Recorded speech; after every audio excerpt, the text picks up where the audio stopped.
On the news, kidnapping on the rise in Nigeria's capital city, Abuja, as gunmen strike for a second time in 1 week. Malaya loses appeal against election nullification as court orders fresh polls. And Ethiopia's Abiy Ahmed joins list of Nobel Prize winners. Many thanks for joining us on News Now on TV360 Nigeria.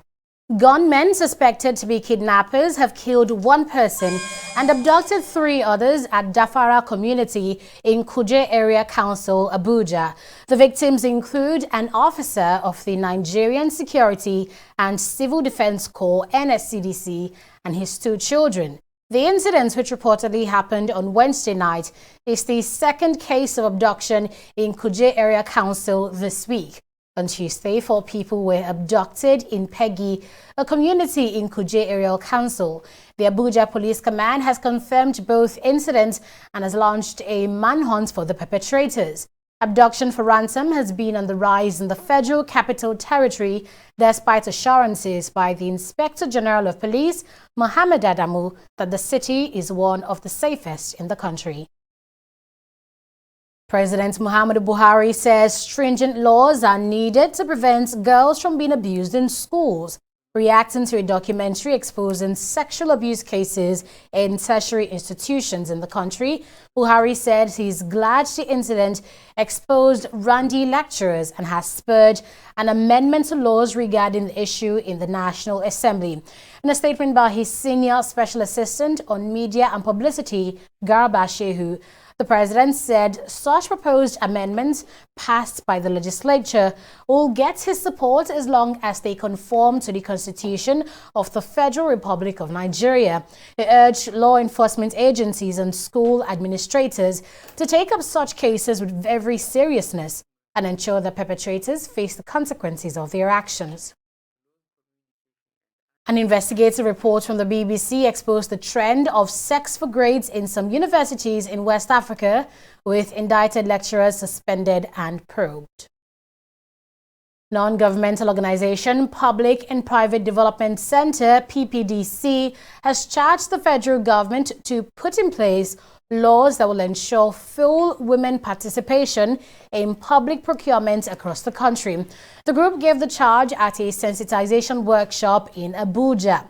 This is coming as the world marks the International Day of the Girl Child, a day set aside by the United Nations to demand empowerment and equality for the female gender. We know that most of the sectors in Nigeria are men-dominated sector. So you have cases where women are telling you, oh, we want to do this, but we can't do this because it's a patriarchal society. Or if we push to do this more, they will rather call us names. So the society is not really women-friendly. So, but if we want to do that, maybe we'll have to start looking at laws. What laws even exist? What initiatives does government have? And maybe we should start having conversation with critical stakeholders to say, we have this law already existing. Can we amend it? Can we kind of integrate a gender sensitive or gender friendly clauses on that? I'll be very specific around our procurement law.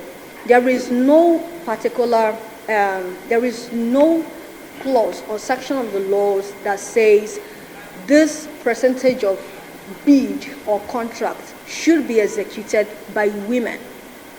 So it's a difficult thing. And if you're asking us to kind of mobilize women, train them, build their capacity, if you build their capacity, there will still be some sociocultural factors that will not allow them to venture into procurement. Ahead of 2023, for instance, we do agree that you would have to mainstream women in the Nigerian procurement system. And so you would then intentionally be empowering them economically to participate in elections in 2023, the general elections, and 2022 here in the Federal Capital Territory. It might interest you to know that in the grassroots election that we've just completed in the FCT, just only one woman, one, out of the 62 councillorship positions, just one woman. And now to legislative matters. The Senate Committee on Federal Character and Intergovernmental Affairs has charged ministries and agencies attached to it to carry out their activities in line with the provisions of the Federal Character. Chairman of the committee, Senator Danjuma La, said this during a meeting in Abuja. He said the Federal Character principle has been abused by many agencies, with favoritism and nepotism becoming the order of the day. La has now pledged the commitment of the committee to promoting and enforcing equitable and proportional distribution of infrastructural facilities and socio-economic amenities among the federating units of the country. Federal Character Commission's principle is any company where government has shareholder interests. 2, suspend any recruitment process which is being conducted in a manner inconsistent with the guideline and formula worked out by the commission, and with the idea to avoid any recruitment exercise or appointment carried out or made by any government establishment or authority in contravention of the approval guidelines and formula. I made it known to the committee that they should understand that all these things are under a purview, that we must do this without fear or favor. And as far as we are concerned, we shall definitely work according to the constitution laid down regulations. There are so many agencies that recruitment is ongoing, but most of this recruitment possibly must have not collected or given a waiver. Some sit at their own extreme to start replacement. Instead of recruiting, they say they are replacing, and which is not supposed to be. We must have all ideas of each and every organization or agency that recruit, even if it's one person. We are bound to know, and we are bound to know where it does it go. Is it to the north, the west, to the south, or to the east? So that to prevent the unforeseen contingency. Still on legislative matters, Senate Committee on Judiciary and Legal Matters says the 9th National Assembly is ready to see the long-awaited reform exercise in the judiciary arm of government. Chairman of the committee, Senator Opeyemi Bamidele, made this remark when he led other members of the committee to meet the Chief Justice of Nigeria, Justice Tanko Mohammed, and President of the Appeal Court, Justice Zainab Okochiwa. He said the committee will work hard to ensure that the welfare and the needs of judges and those of their support staff are met. On his part, Justice Tanko Mohammed advocated for more funding for the judiciary to ensure effective dispensation of justice. It must be emphasized that the success of effective justice system is not only measured by the number of cases dispensed with, but also with corresponding welfare package of practitioners in the system.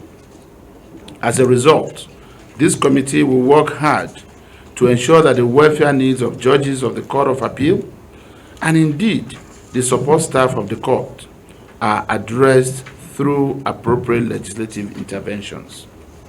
In this regard, we must reiterate that funding concerns, which is key to the successes of the judiciary, is a matter of uppermost and utmost concern to us. The Court of Appeal, as it stands today, has 16 divisions with about 86 justices who are spread all over the country, depending on the number of busy divisions. We intend to appoint more justices of the Court of Appeal because of our heavy workload. And then we intend to have 4 additional divisions of the Court of Appeal, most likely before the end of the year, so that we can share the workload? I think I will still lay bare our complaints to you with respect. That if you take the whole amount that is allocated to the judiciary as a whole, federal judiciary, you will find that it may not even be up to the amount allocated to one ministry. The appeal court has sacked Dino Melaye, senator representing Kogi West in Kogi State, and announced fresh elections in his senatorial constituency. Melaye, a candidate of the opposition People's Democratic Party, PDP, was declared the winner of the February 23rd election by the Independent National Electoral Commission, INEC. Candidate of the All Progressives Congress, APC, Smart Adeyemi, had however challenged his victory in court on grounds of irregularities, overvoting, and non-compliance with the Electoral Act. The three-man panel, led by Justice Ayo Chijoki, in a unanimous judgment on Friday, accepted Adeyemi's appeal and ordered re-election. Reacting to this, Melaye has sent a message to his supporters on Twitter, assuring them that he would once again emerge victorious. He also called for calm and urged his supporters to be law-abiding. The Economic and Financial Crimes Commission, EFCC, has filed an application to forfeit 29 additional assets worth over 1 billion naira traced to Abdulrasheed Maina, the former chairman of the Pension Reform Task Team, PRTT. Maina, who had been evading arrest, was apprehended by police operatives in an Abuja hotel in September when he sneaked into the country from the United Arab Emirates. Maina was picked up with his son, Faisal, and has been undergoing interrogation at the EFCC. Some foreign assets believed to belong to Maina have also been located in the UAE and other jurisdictions. The government is set to invoke the Mutual Legal Assistance Treaty, MLAT, to seize Maina's choice properties in the United Arab Emirates. Now, besides the 29 assets newly discovered, the EFCC had seized 7 properties from Maina since December 2017. Minister of Humanitarian Affairs, Disaster Management and Social Development, Sadia Omar Farouk, has debunked news that she got married to President Muhammadu Buhari after an imposter Twitter account at Saida_Farouk_ circulated the fake news on Thursday. In a tweet on Friday, Farouk clarified that the video being circulated as a pre-wedding party between herself and the president is, in fact, an old video recorded on September 14. She explains that the occasion was a party her family and friends organized to celebrate her appointment. Farouk was commissioned as the head of the new ministry on August 21st. She is not in Nigeria at the moment, but in New York, where she's promoting a UN campaign against poverty. The FCT High Court Maitama Abuja has adjourned the trial of Priscilla Ogunshola and Daniel Agbo to January 30, 2020. After trial judge Peter Afen failed to appear in court on Thursday. Ogunshola and Agbo were state coordinators of the Joint Admission and Matriculation Board, JAMB, Benin and Lokoja offices. Their standing trial for criminal breach of trust and misappropriation of fund preferred against them by the EFCC. Ogunshola was arraigned on 4 counts charges bordering on diversion of 26 million naira to personal use, while Agbo was arraigned on 4 counts charges for misappropriating 6 million naira belonging to JAMB. Both defendants had pleaded not guilty to all the charges levied against them, thus setting the stage for their trial. Given the absence of the trial judge, Justice Afem, the prosecuting and defense counsel mutually adopted January 30, 2020 for the commencement of trial. Bayelsa State Governor Serake Dixon has appointed 60 new special advisors. Fidelis Sowori, Chief Press Secretary to the governor, announced this in a statement signed on Thursday. The appointees are drawn from 8 local government areas of the state and will help the government finish strong and deliver effective governance to the people of Bayelsa State. This appointment comes just weeks to the state's governorship election fixed for November 16. To ensure gender balance, the statement added that Dixon has directed the caucuses to nominate women for appointment as special advisors next week in areas where they have not been considered for appointment.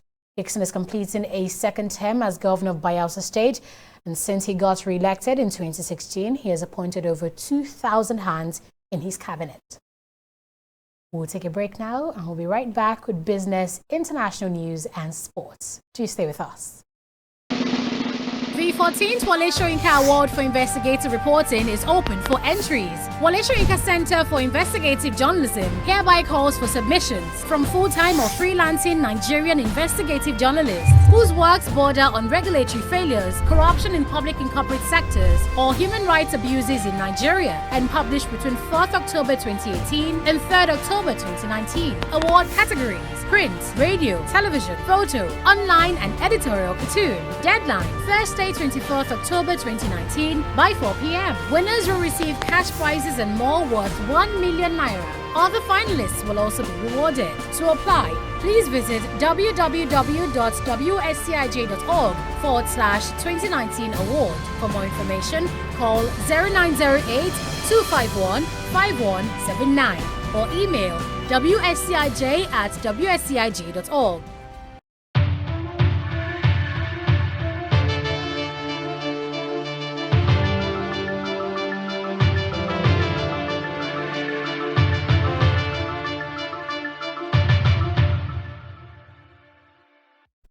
You're welcome back. Now joining us is Fidelia Aguncha for business. Hello, Fidelia. Hi, Aneta. Please bring us up to speed with the latest business stories today. Well, Lagos Chamber for Commerce and Industry, LCCI, and PricewaterhouseCoopers, PwC, have been reacting to President Muhammadu Buhari's record 10.3 trillion naira budget proposal. The document presented to a joint session of the National Assembly on Tuesday has a deficit of 2.5 trillion naira and an expected revenue of 8.1 trillion naira. Adeshewa Odushoga has been finding out what financial experts make of the proposed budget. She has more in this next report. The question of how the federal government plans to fund the 2020 budget has dominated airwaves since the document was made public on Tuesday. While the budget proposal explains that 1/3 of the total expected revenue of 8.155 trillion naira would come from the oil sector, with projected production level of 2.18 million barrels per day and a benchmark of $57 per barrel, financial experts says the expectations are not feasible. A lot of observers are asking, why are we projecting 2.18 for next year when the whole of this year we are at 1.8? So it's clearly like we are preparing to have another deficit experience. If we have 2.18, we shouldn't aim to do 2.18. We should aim to do more than that.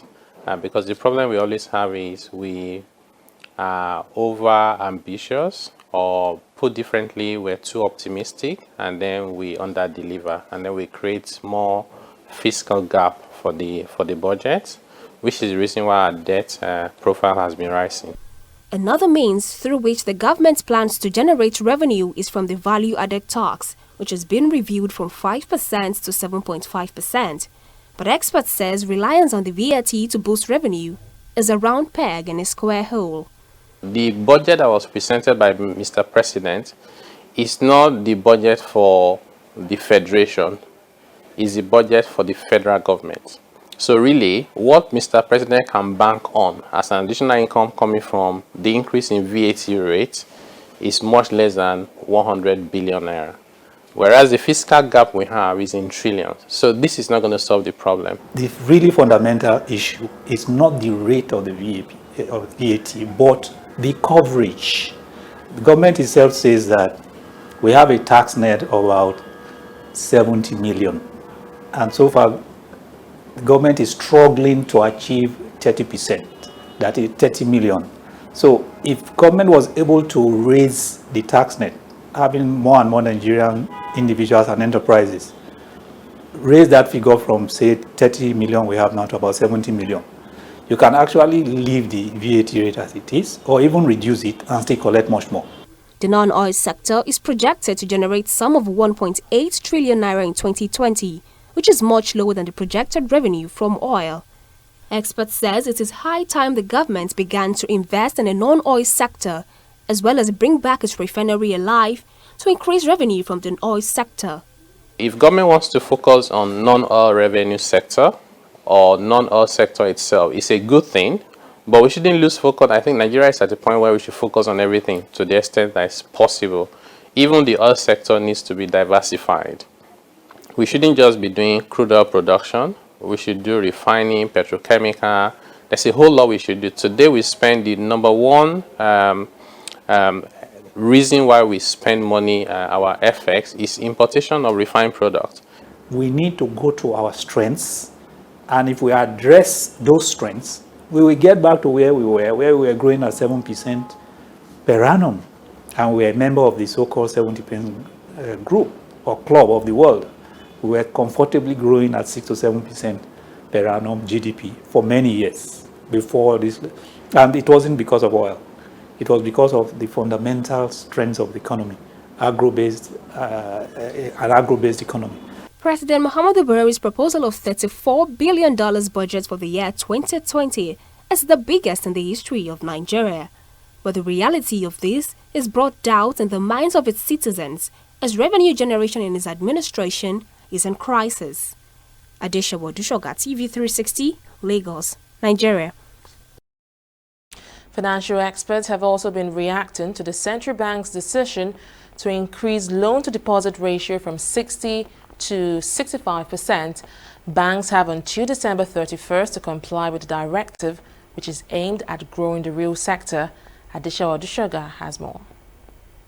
Deposit money banks in Nigeria have again been directed to increase their loan-to-deposit ratio, but this time to 65%, a move aimed at boosting the real sector. Experts have since thrown their weight behind this directive, but not without a caution to reduce the pressure. So you do not want to put so much pressure on banks that they're just granting loan to anybody that comes their way.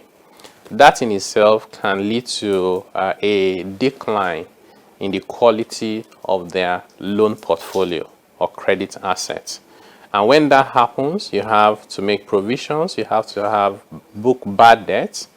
And once you have that, you're going to have issues with capital adequacy ratio, you have less profits, you have less dividends to give shareholders, and you do not want to create a crisis in the banking sector because it's systemically very important. Pressures to meet the deadline of the 60% directive have forced a decline in the bank's deposits with the CBN through the standing deposits facility to 68%.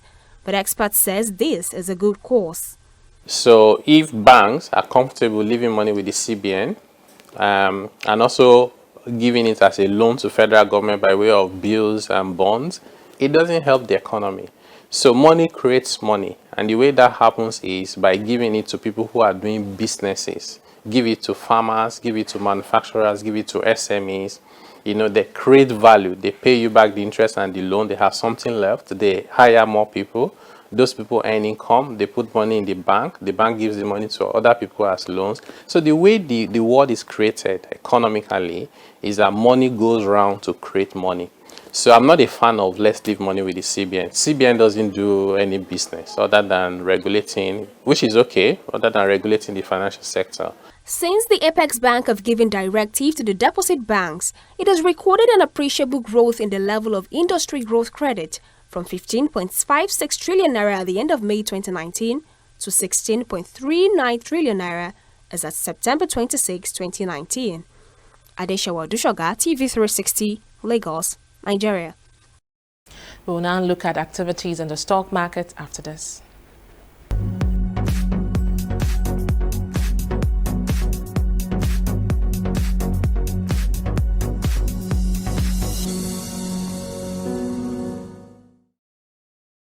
It's the close of trading for the week, and the bulls remain out of sight at Nigeria's equities market. The NSE is falling for the 9th consecutive day. This means no gain has been posted on the market since the start of trading this month. So far, the all-share index has shrunk by 1,097 points, and that from the 27,630 basis points with which it began trading for the month to this figure, 26,533 basis points. But what exactly is driving this negative trend on the market. Experts at the NSE say that the negative trend can be attributed to the country's declining economic outlook, which has forced investors to focus more on fixed incomes rather than stocks.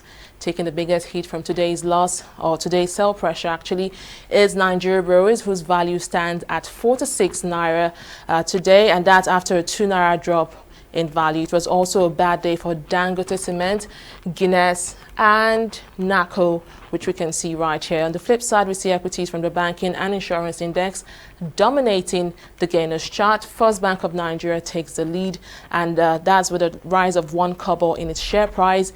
It is closely followed by Guarantee Trust Bank and Honeywell Flour Mill right here on the chart. Well, in summary, we can see that there is a decrease in market activities as against what was posted on Thursday, when the total value of trade came in at over 12 billion naira.